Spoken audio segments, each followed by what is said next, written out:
Well, good evening, everybody, and welcome to St. Paul's. My name is David Jolliffe. I'm the chair of the Tippy McMichael Lecture Series Planning Committee. And in just a moment, I'll turn the microphone over to our rector, Evan Garner, who will introduce our speaker for tonight. But I just want to bring to your attention some things about the Tippy McMichael series. If you take a look at the inside of your program, you'll see a nice biographical sketch of Clifton Tippy McMichael, who was a parishioner here, who really was a beloved soul here in Fayetteville, had a interesting long life, and at her death she left a substantial endowment to St. Paul's, which we now use to sponsor this series and a number of other series along the way. As our former rector, Lowell Grisham, used to say, when you're doing your estate planning, remember your church, because we try to do lots of things, and I think particularly here at St. Paul's we try to walk the walk as much as we can in terms of social justice and reaching out to others.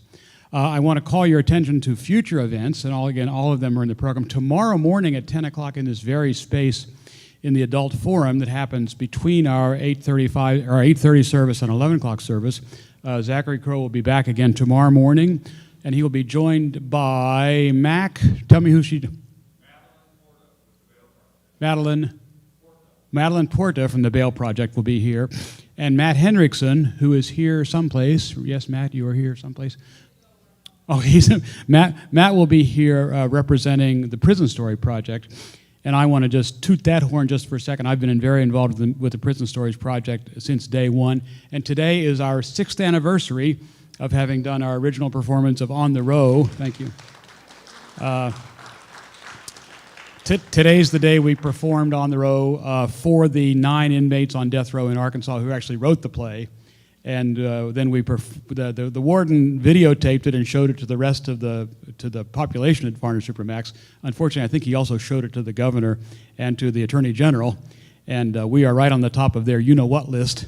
Well, thank you. The only big problem is we are not permitted back into the Arkansas Department of Corrections anymore because, well, you know what we did. We wrote this play. But after tomorrow morning, we have 2 other events coming on February 26th and 27th. I'm really excited about this, and I want to doff my cap to our rector, Evan, whose idea this was. We'll be having this wonderful singer-songwriter named John McMichael, who writes all of his songs about issues of faith and social justice and social advocacy. And so he'll be doing, Evan, what did you call that portmanteau word you made up? Your mother said she gave a concert lecture.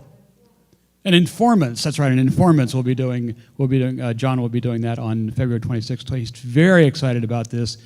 His agent told me that at this point in his career, John is very interested in doing things like this. So he'll be with us on February 26th on that Saturday night here, doing his concert and a talk about his work. And then the next morning, again, at the Adult Forum, will be the sort of informal conversation with John about the work that he does. And then another person we've really been very hard trying to get very hard, is Will Gaffney. And if you'll notice that her dates are on the back there, I believe is it March 3rd and 4th March 4th and 5th of 2023. This is how far in advance we needed to get with her. But her best known book is a book called the Womanist Midrash. And so she looks at a number of the stories particularly from the Old Testament, the Hebrew Bible, and looks at them through the perspective of a contemporary woman, a contemporary feminist perspective. So she'll be wonderful to have with us that day. We do still have a moment in, what would that be, in fall of this coming year, where we're still trying to fill in a spot. So if you have suggestions about someone you think would make a really great Tippy McMichael speaker, I'll be around tonight afterwards. Let me know what you think, and I'll be glad to take down that name, and we'll be glad to consider it, because we've discovered that you really do need to get on people's calendars well in advance. So if you have any advice about a possible Tippy speaker for fall of 2022, that would be very helpful. So let me now turn it over to Evan Garner, our rector, who will introduce our speaker for tonight.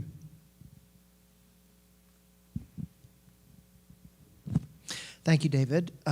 Welcome to those watching online. If you're here in person, you get the treat of being a part of this community. It's been a while since we've been able to gather like this.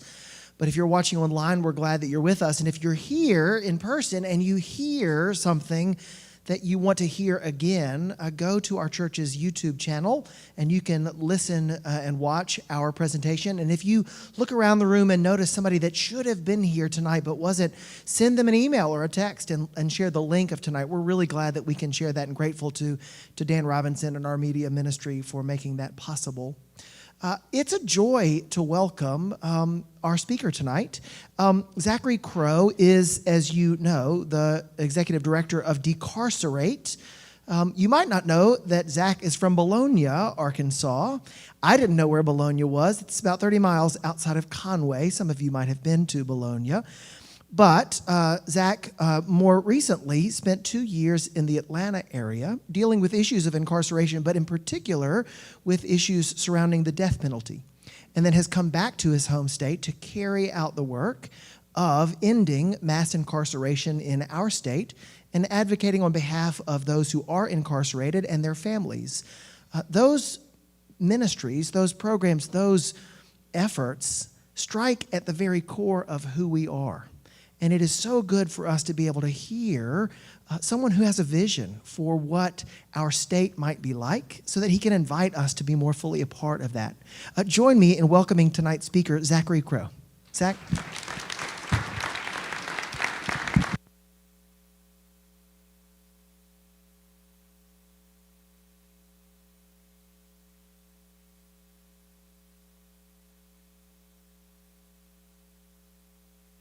All right, can y'all hear me? All right, wonderful. Well, thank you so much for the invitation to be with you tonight. My inclination in moments like this is to say that it's a joy to be with you. And in many ways, it is. It's good to be among people who are interested in doing this work, some folks who are doing this work on the ground. I'm going to take this off. I think I'm good. Y'all hear me better? Yeah, that's much better. I was like, why can't I hear myself? And then I remembered the mask, right? So it's good to be with all of you. It's a pleasure to be with all of you. But at the same time, we're going to be dealing with some fairly traumatic things tonight. And while it's a joy to be with you, there are lots of things I'd rather be talking about. I have a really cute Yorkie, a little 7-pound dog. I'd love to be talking about him. I could do a 40-minute presentation about Roscoe. I listened to some podcasts on the way up here. We could talk about those, right? But that's not the work that we're called to do. It's certainly not the work of dismantling these oppressive systems. And so tonight we're here to talk about what it means to dismantle these systems of oppression. The defiant pacifist and Jesuit priest, Daniel Berrigan, said, trying to get people to talk with you about prison is like handing them a bag of snakes. They won't take it, and they sure don't want to look inside. But that's what we're doing tonight, right? We're looking inside. And looking inside, peering into the darkness is deeply vital work, but it's equally difficult work, traumatic work. And particularly for those who on a personal level know the harm that these institutions can cause, the way that these systems enslave, dismantle, and destroy. So take care of yourself. Whatever you need. I imagine some of us in the room have spent some time in jail or prison ourselves in a crowd this size.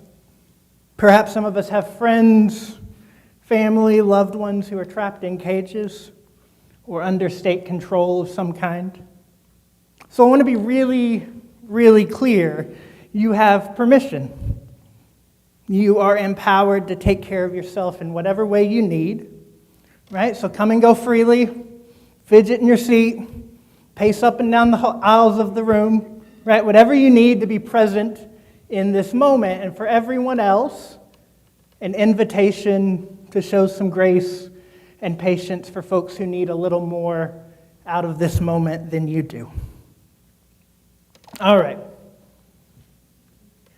America's home to 5% of the world's total population, nearly 25% of the world's prison population. Show of hands, who's heard this statistic before?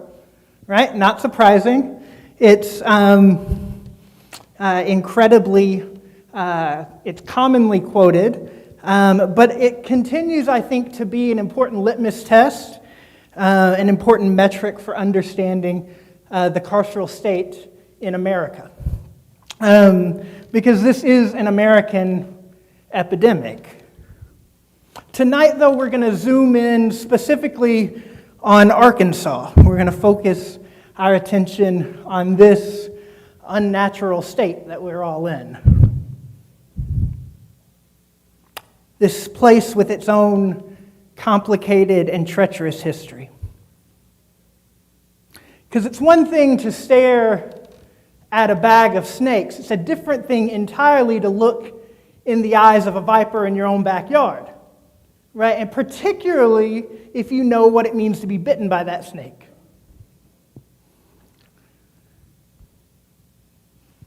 All right, so what you're seeing is a chart of the top 20 states with the highest incarceration per capita. Arkansas is number 5 on this list. 942 people in prison for every 100,000 state residents. But even this doesn't really depict the problem, because this is about more than just prison. This is about state control. And when we talk about state control, we got to talk about jail. And we got to talk about the federal prison in Arkansas, right? We got to talk about detention facilities and juvenile facilities. State control includes things like probation and parole, and when we talk about that number, we're looking at about 79,000 Arkansans. But even that number doesn't actually tell the whole story. It doesn't touch on all the people who are trapped in cycles of poverty due to things like court fines and fees and bail. It doesn't talk about family members whose lives are impacted by having their spouses, children, loved ones kept in cages. This is a multi-tentacled beast, right? It stretches its arms out and it latches hold of countless lives. So the number is unquantifiable. All right. In April of this year, Tom Cotton took to Twitter, as politicians these days tend to do.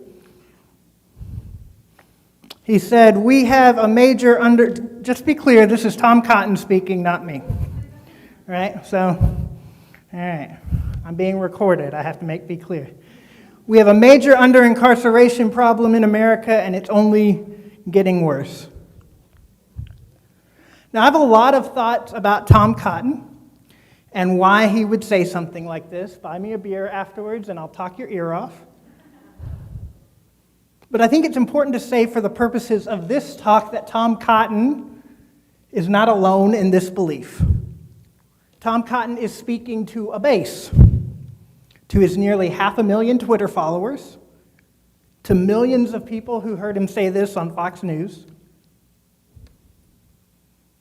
Our nation is opening its eyes to the horrors of mass incarceration in a way it never has. But this tweet, this ideology still connects with a mass audience.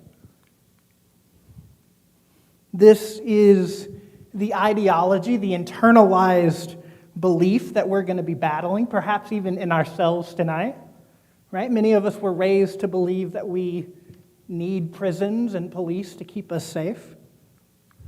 But if not in ourselves, certainly in the general public. This is what we're up against.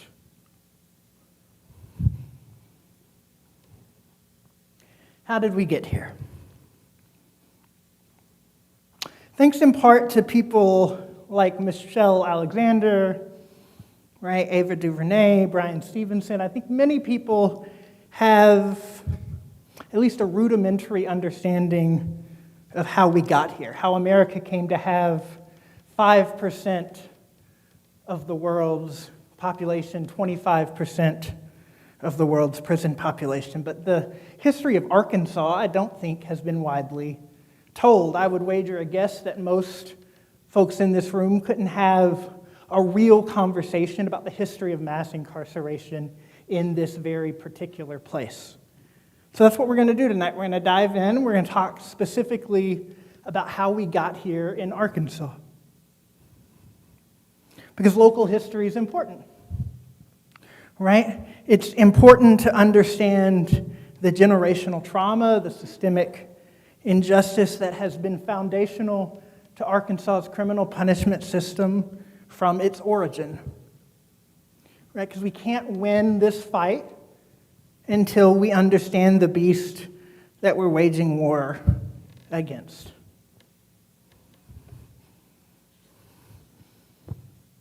We can't answer the question, how did we get here, without first talking about slavery. Prior to Arkansas receiving statehood, there were no prisons, because prisons didn't exist, at least in the way that they exist today. There was a jail at Arkansas Post, and after the Louisiana Purchase, as counties began to spread, the first buildings in each new county were a courthouse and a jail, and those jails were used in lots of different ways, primarily to hold people captured who were escaping from slavery. Slave patrols, an early form of American policing, were created to capture and return enslaved people to the people that had enslaved them. Private citizens were encouraged to participate, incentivized to participate, their mileage reimbursed. They were given $15 rewards. After a person was captured and placed in the jail, the county sheriff was required to publish an advertisement in the newspaper, similar to this one. If they weren't claimed by the owner after 1 year, the enslaved person was sold back into slavery on the steps of the courthouse. Profits went to the county court. After a prison was created, the person spent 6 months at the jail, 6 months at the prison, and if they weren't claimed after a year, they were sentenced to life in prison.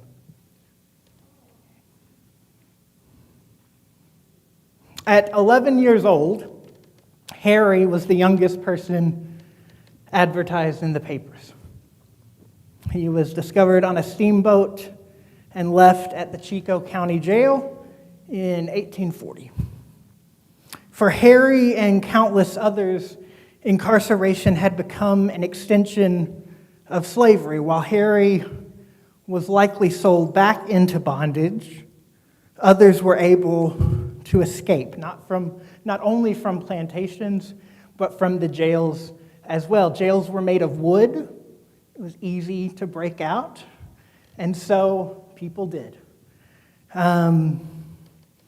Escape not only became a form of survival, but a form of resistance.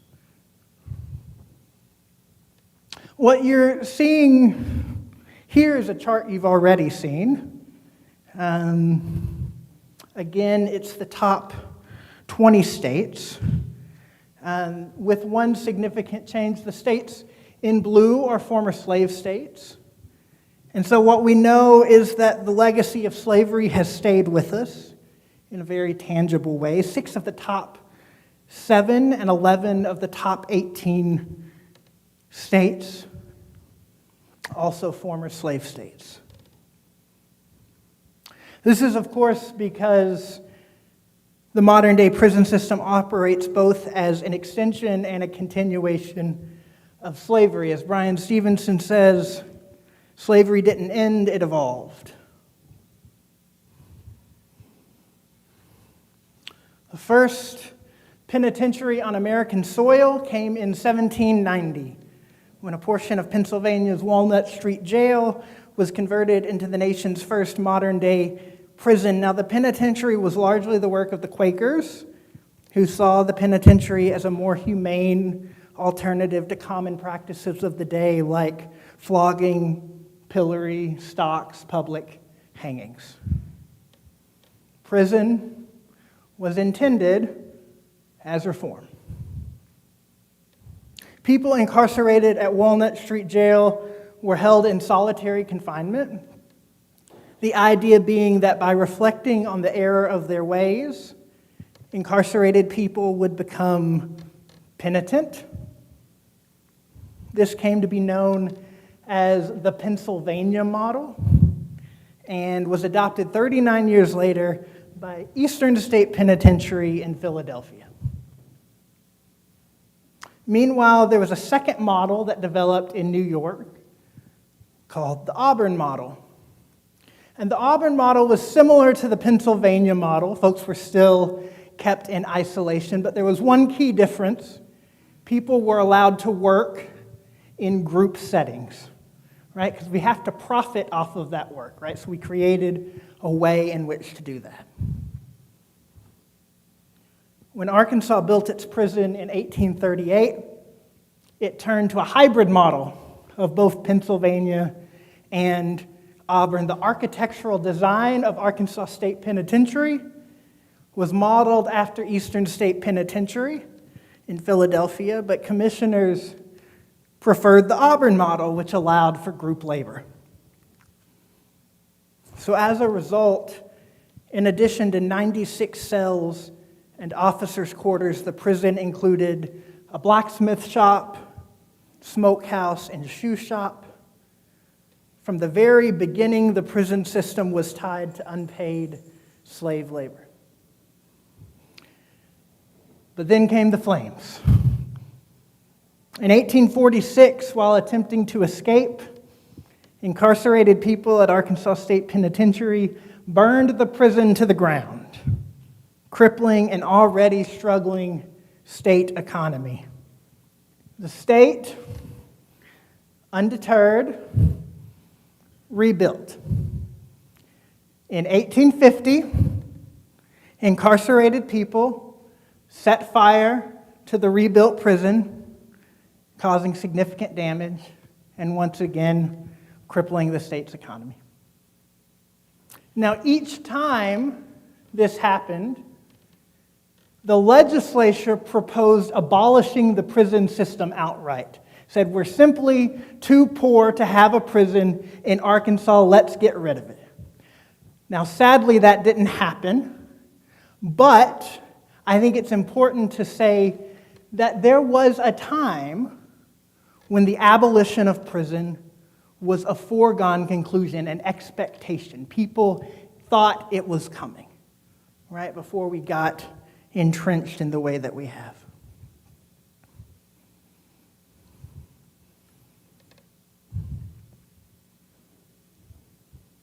13th Amendment was ratified in 1865. It outlawed chattel slavery with one exception. Neither slavery nor involuntary servitude, except as a punishment for crime whereof the party shall have been duly convicted. This loophole was quickly exploited in the form of what is commonly referred to as convict leasing, or as Douglas A. Blackman has more aptly named it, slavery by another name. In Arkansas, the entire prison system was leased to private corporations. Now hear me. The entire prison system was leased to private corporations and individuals. In exchange for operating the prison, they were allowed to profit off of the labor of the people in the prison. Arkansas turned over the prison out of state control to private interests. In 1846, we've talked about that. All right.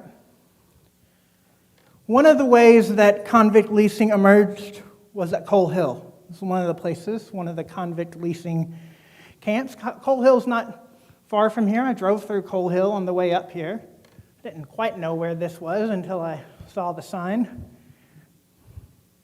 One of the most heinous examples of convict leasing in Arkansas happened here, where incarcerated people were routinely whipped, sometimes receiving as many as 150 to 230 lashes at a time, some for attempting to escape, some for being too sick to work, or failing to meet quotas. Warden J.A. Gafford routinely forced incarcerated people to fight for his own entertainment. One of these men, Mose Harvey, died following one of these compulsory fights. His autopsy found a broken spinal cord, crushed genitals, and eyes hanging out of their sockets. When the Board of Penitentiary Commissioners were finally compelled to visit the coal mines, they uncovered a mass grave, roughly 70 bodies, all of which had gone unreported as was required by the law.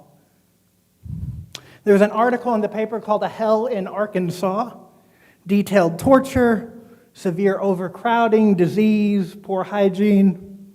140 men crammed into a single 90 by 18-foot bunkhouse. Prisoners forced to sleep in their work clothes on beds of corn shucks and straw that had not been changed in 15 months. According to the article, bedding gave off, quote, a sickening stench, and some had vermin. Now, eventually convict leasing ended, at least in the form that we just talked about. The state no longer leased out the entire prison system to private individuals or corporations. The state took back the prison, but this didn't stop the state from profiting off of the labor of incarcerated people. After a while, the state began building its own labor camps, leasing incarcerated people out to private companies itself. Right? The practice didn't change. The financial incentive shifted back to the state. So another way to say this might be, instead of outsourcing the practice of prison slavery, the state took over and operated the system of enslavement itself. What came next was decades of abuse. During his election campaign, Governor Winthrop Rockefeller, there on your left, promised to improve prison conditions.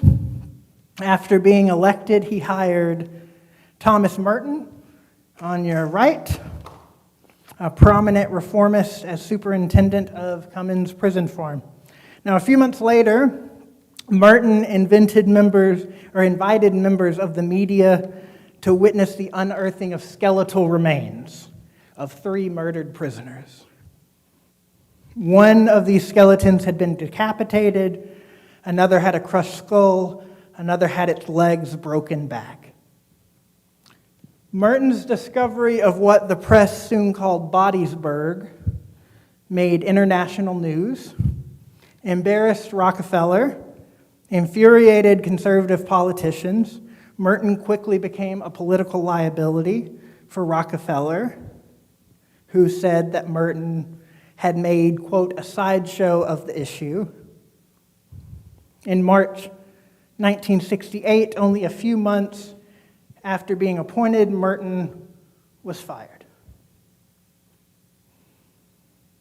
The scandal exposed long-standing practices. Investigations revealed unsanitary conditions. Algae was found growing on the floors. Flooding meant that fecal matter could be often found floating on the floor. In his memoir, Merton described rotten mattresses, leaking showers. There was severe overcrowding, 4 to 11 people crammed into an 8 by 10 foot cell, full of infection and contagious bedding. Incarcerated people were underweight, overworked, and a disproportionate number of people died from diseases. The Tucker telephone there on your left was invented by the physician at Tucker State Prison Farm. It consisted of an old-fashioned crank telephone wired with 2 batteries. Electrodes were attached to an incarcerated person's big toe and genitals.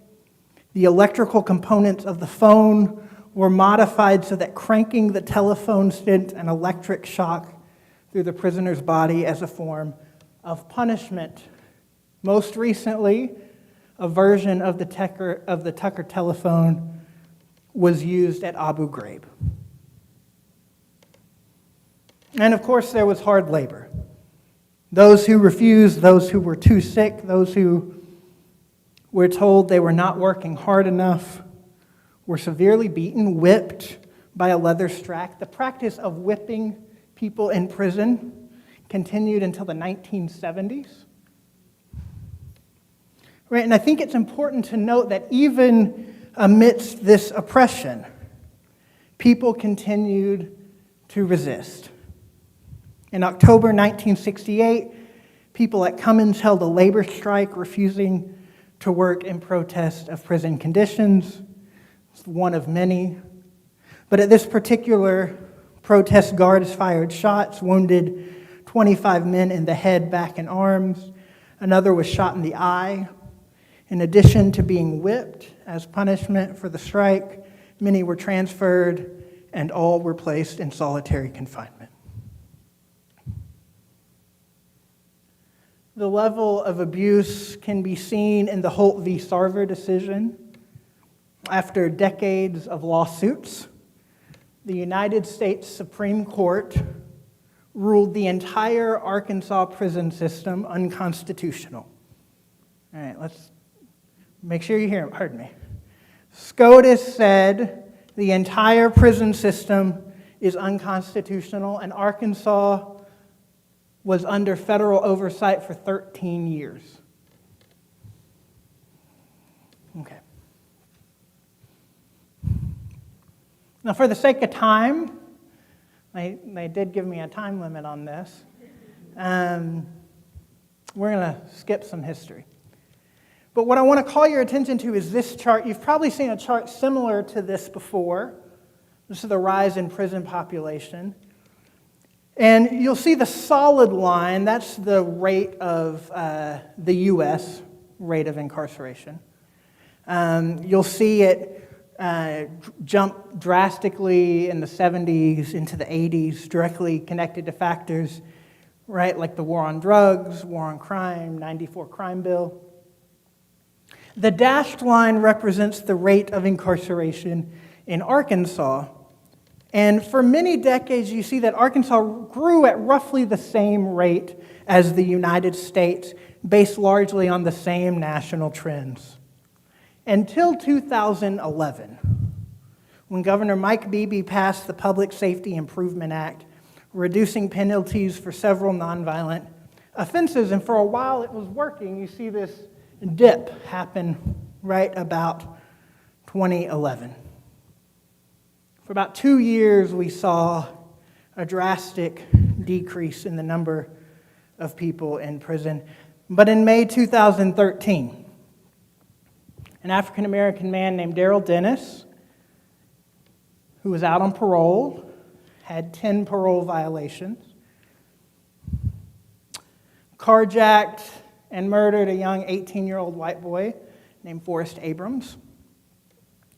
And it became sort of a tough-on-crime rallying cry for several politicians in Arkansas attacking the probation and parole system as a whole. One of those people was Republican senator from Little Rock named David Sanders. This is what David Sanders said after the Daryl Dennis case hit the news. This has been something that has been festering for quite some time, and we've known all along that parole doesn't work. When you leave jail, if you don't keep your nose clean, you're going back, and you're not going to get a second, third, fourth, or fifth chance. Here's what Senator Sanders failed to mention. At the time, 89% of people on parole were reporting as required. Darrell Dennis was supervised by Pulaski County, which was an outlier, largely because Pulaski County parole officers were exceptionally overworked. Violent crime was down, and recidivism had decreased. But regardless of the fact, Sanders and his colleagues passed several bills, all making it much easier to send people back to prison on technical parole and probation violations. This caused the prison population to explode. From 2012 to 2017, Arkansas had the fastest growing rate of incarceration anywhere in the world. 100% of that growth, 100% of that growth came not from people committing new crimes. That number actually decreased. 100% of that growth came from people being sent back to prison on technical violations. Which brings us to last year, when a decades-long American policy failure called mass incarceration collided with a brand new American public policy failure, the mismanagement of COVID-19. After decades of needlessly locking up ever more people in jails and prisons, state and federal lawmakers were now faced with a public health disaster. One of the worst outbreaks anywhere in the world happened in Arkansas, most notably Cummins Prison Farm. One of the ways that the virus continued to spread was through, you guessed it, labor in congregant settings. Amidst this public health crisis, nothing changed. People were still forced to work side by side, unmasked. Cummins, of course, is not the only place this happened. I did a Freedom of Information request recently, and as of last month, this year alone, Arkansas has already brought in $14 million from the sale of produce, livestock, and other goods produced by the unpaid slave labor of incarcerated people. In a very real way, profit still trumps everything else: the health, the safety, and the humanity of incarcerated people. All right. So I hope I have a little time left. That was all introduction. So let's dive in. With our remaining time, I want to try and answer this last question. It's the question that Dr. Martin King posited in 1967. It's one we're going to still try and wrestle with this evening. Where do we go from here? Now, over the past few years, in large part due to budget constraints and this ever-increasing hunger to reduce taxes, incarceration has been making the headlines. There's this new conservative enthusiasm for reform. Folks on both sides of the aisle are asking, should we really be spending $80 billion a year on prisons? Spoiler alert, we shouldn't.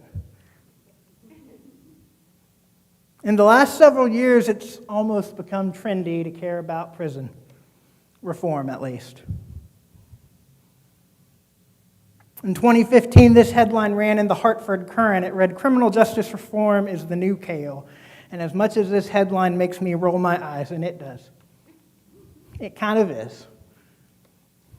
Right, and it's exciting to see so many people understand that there needs to be some kind of change. Right, in the last several years, we've seen politicians tackle issues from marijuana decriminalization to sentencing reform to better living conditions in prison. And let me say unequivocally that this is important work, but it's not enough work. It's not the elephant. All right. Who here has heard the proverb, the parable really, of the elephant and the 6 blind men? Anybody? All right, a couple folks. So the story goes a little bit like this. There are 6 blind men, and they all have their hand on a different part of an elephant. One man has his hand on the elephant's side and says, "An elephant is like a wall."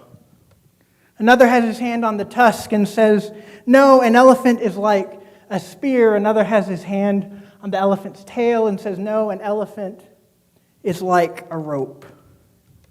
And I think by and large, this is what we've done. This is what folks have done in the mainstream prison reform movement. Everybody has their hand on a part of the problem, so much so that they lose sight of the elephant. Prison is part of the elephant, but it's not the whole elephant. It's the side.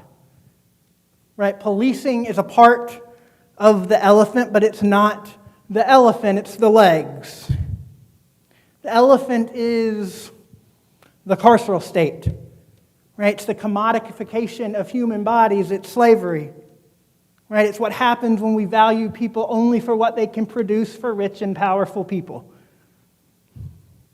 Reform doesn't get us far enough because in many ways the system is not broken. It's working the way that it was designed to work. There's no such thing as slavery reform. You can't reform in a moral system. You burn it down and you build something new. Right? The destination, the end goal, where we're going, is not only about placing fewer people in cages. It's about creating a world that doesn't rely on cages. So what does that work actually look like? Like, how do we get there? These are what are known as the Attrition Model, and I think they're a helpful place to start. Right? They're also called the 3 pillars of abolitionism. So step 1, moratorium. Stop building cages. Right? No more prisons, no more jails. Moratorium operates from a simple premise. Right? The fewer cages there are, the fewer people there are getting placed in cages.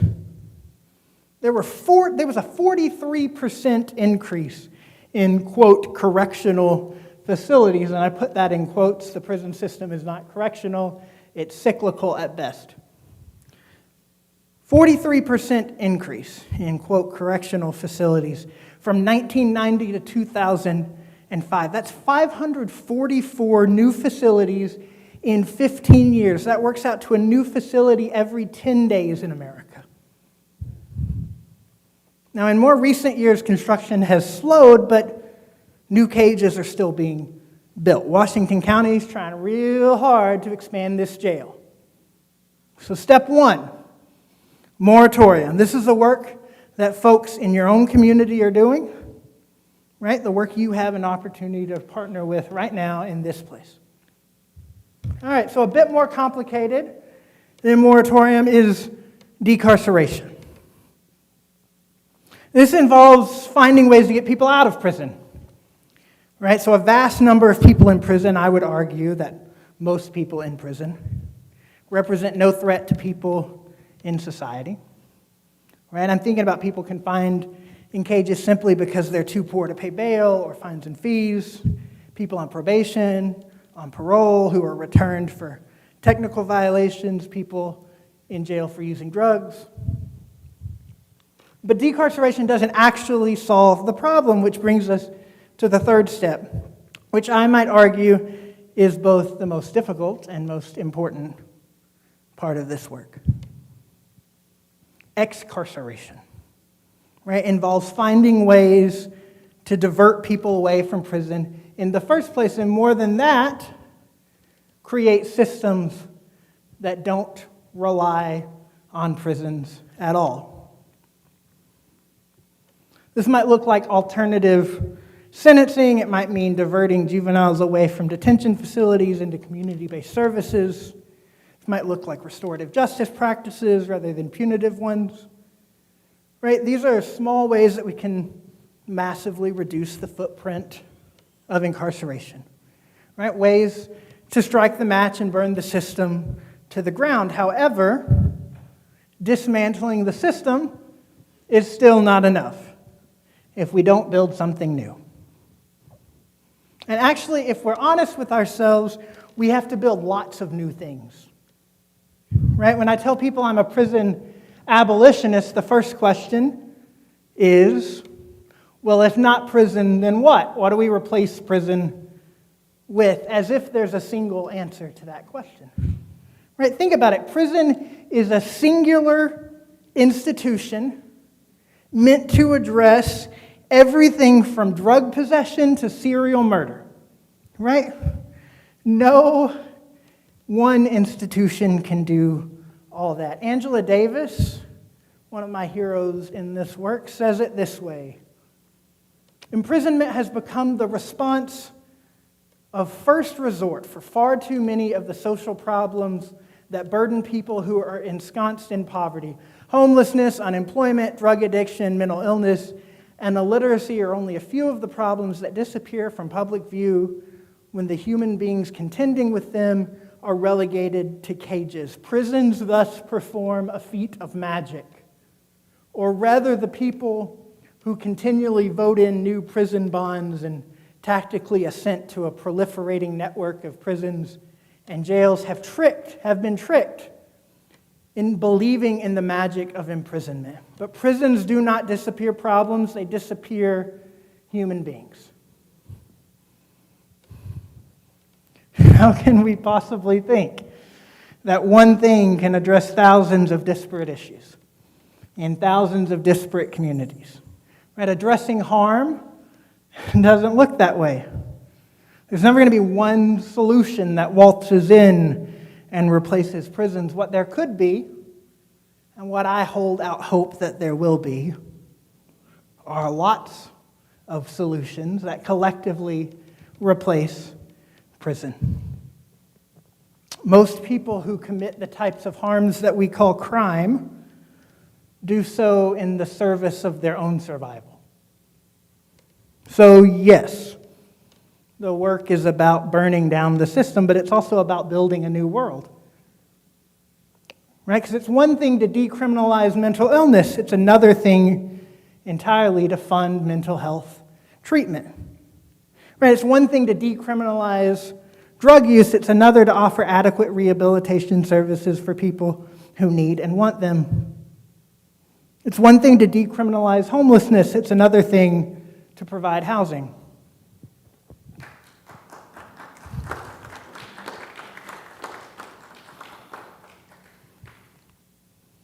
What I believe wholeheartedly is that the destination, the place we're headed, has not changed. Right? We're still trying to get folks free. This is a photograph, a piece of art of Harriet Tubman that hangs on my wall at my house.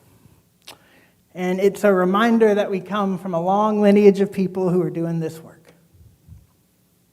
Harriet Tubman, most folks believe, freed about 70 folks. What would it look like if Harriet Tubman had started with this many folks, all going out to get 70 more people? Right? I think sometimes we forget our own power. So tonight, you have been invited into this resistance. And my hope is that you'll answer that call, because honestly, y'all, I'm tired. And I see a couple comrades, I'm thinking they're pretty tired too. Beth, Sarah, y'all tired? Yeah. Right, we need this collective creativity, right, as we imagine a new world together. Thank you for your time and attention, and I'd be happy. I think we got some time for questions, is that right? Thank you.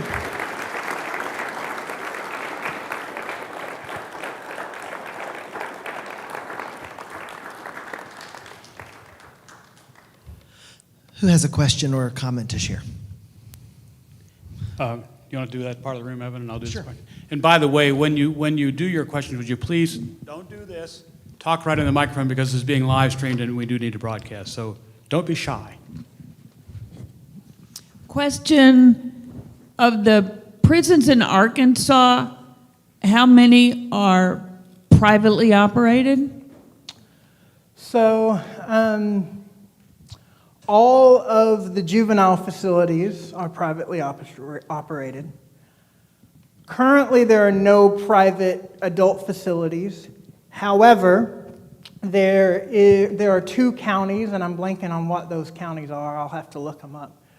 But a couple years ago, right before COVID hit, came together and said, we're going to go together and we're going to build a regional jail that's going to house everybody, our entire jail population for both counties. It's going to be a massive complex, and it's going to be privately run.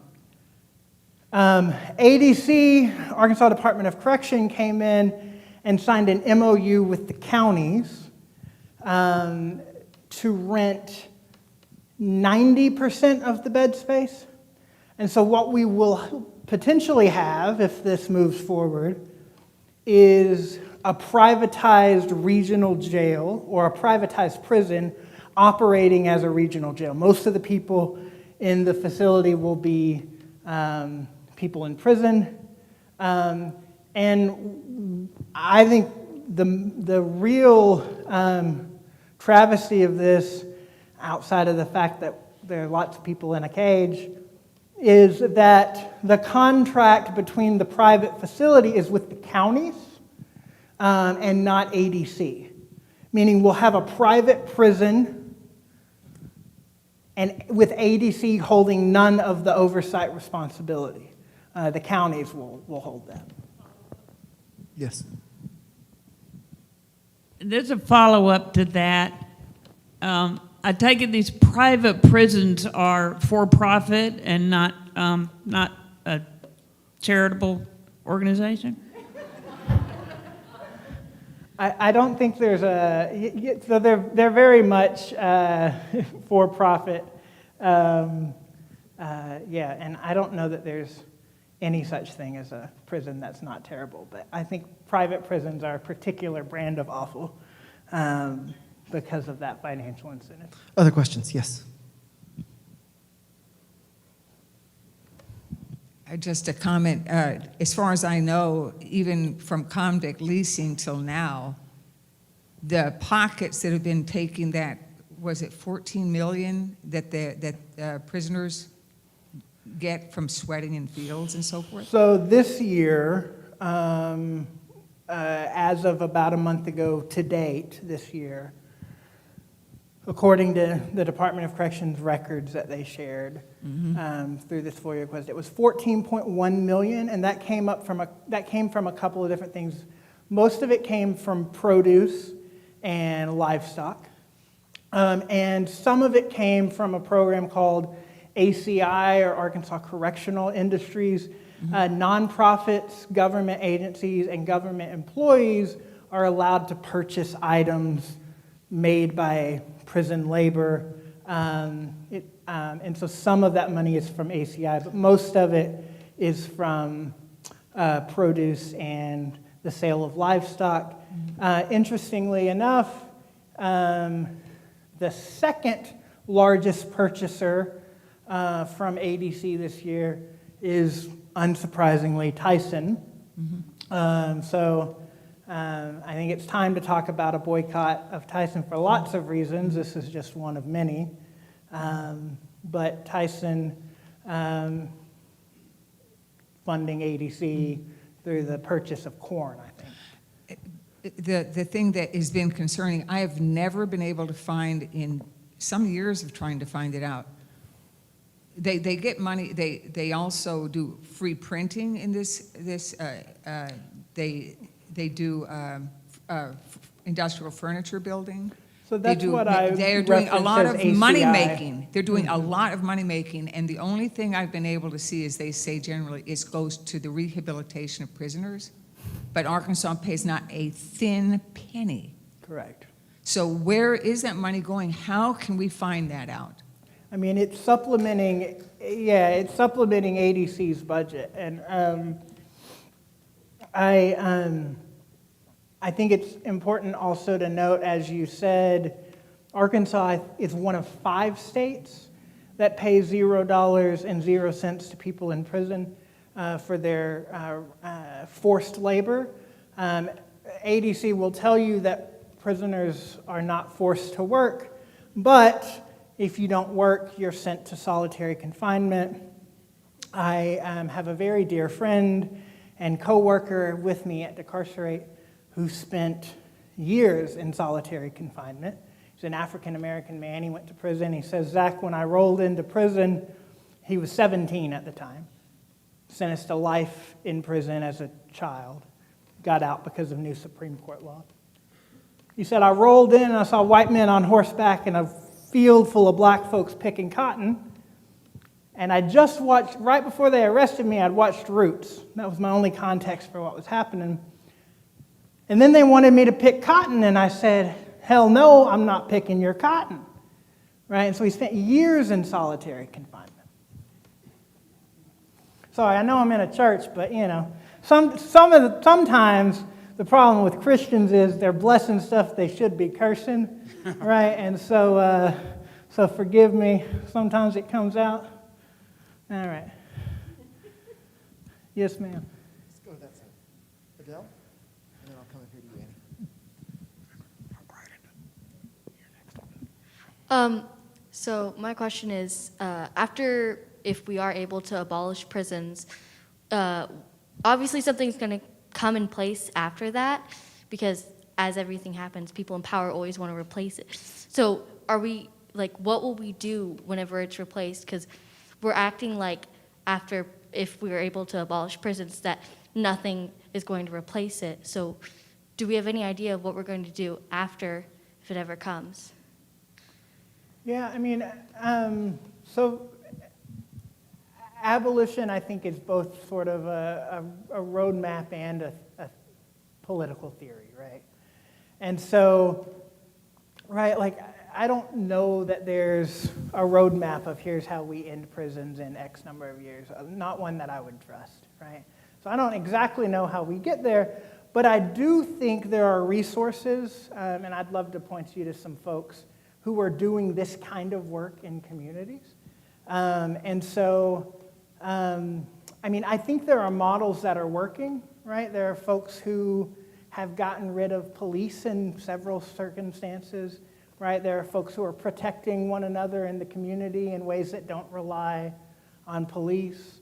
There are ways that fundamentally decenter the prison system. Right, so I think there are models to look to. I don't quite know. What's coming because it requires lots of collective creativity to get there. But the other thing that question makes me think of, and I think that is important to note, is that until we address these kind of underlying root causes, right, the system will adapt. Right, and so when drugs started being legalized in some circumstances, in some places, right, when we were locking fewer people up in America for drug charges, right, that directly impacted the system's ability to profit off of people's labor, and so there's a massive spike in ICE detentions. Right? Because the system always has to compensate somehow, right? So I think it's important to note that the system will attempt to retaliate until we really address these underlying issues. There are things called there are types of reform that further entrench us into relying on the system, which is part of the work of why I think it's important to fundamentally disrupt those systems so that they can adapt. We've got time for about 2 more questions. I'm wondering what kind of support you see for ending cash bail in Arkansas, like in the legislature or whoever would be able to do that. Yeah. My friend Madeline will be here in the morning, and is the expert in my life on bail. Madeline and I and other folks in the room worked really hard on some legislation this legislative session trying to end bail, and we had a few allies, not enough to get it out of committee, and so it's coming back, and we got a year and a half to work it. So if you know some friendly folks over there, particularly some friendly folks with an R next to their name, let me know, because that seems to be important in this neck of the woods, getting something through. Other questions or comments?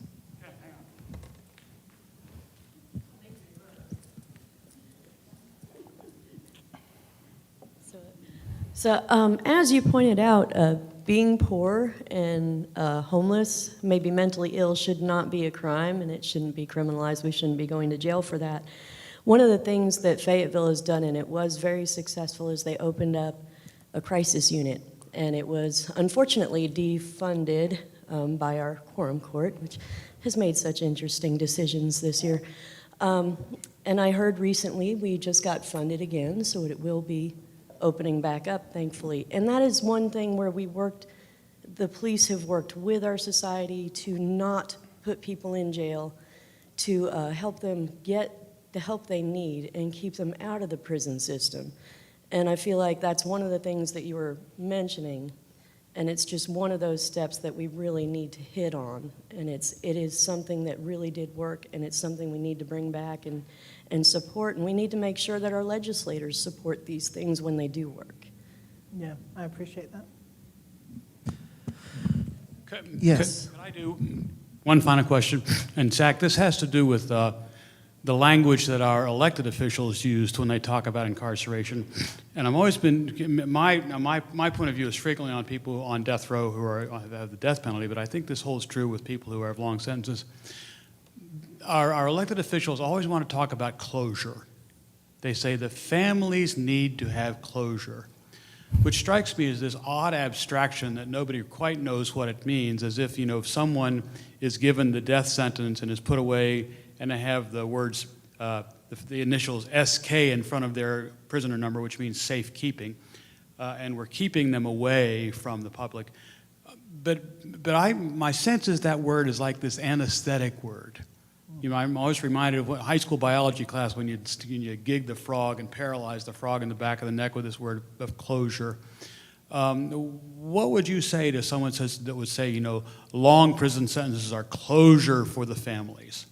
How would you counter that? I would say it's a myth. Like it's sort of, I've sat across the table and sit on protest lines with a lot of folks who have had family members murdered. Sit at protests, protesting the death penalty. I don't think the system has ever taken care of people who are victimized by harm. And when it does, it